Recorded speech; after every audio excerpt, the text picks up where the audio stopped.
Что там такое? Вот, чего нашел. О, замечательный экземпляр! Потребляет дрова, превращает их в энергию и, пожалуйста, может снова потреблять дрова. А электричество оно дает? Нет, ничего не дает, только берет.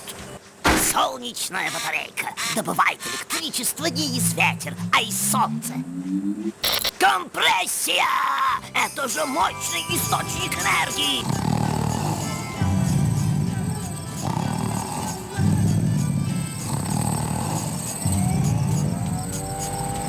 Горит! Компрессия!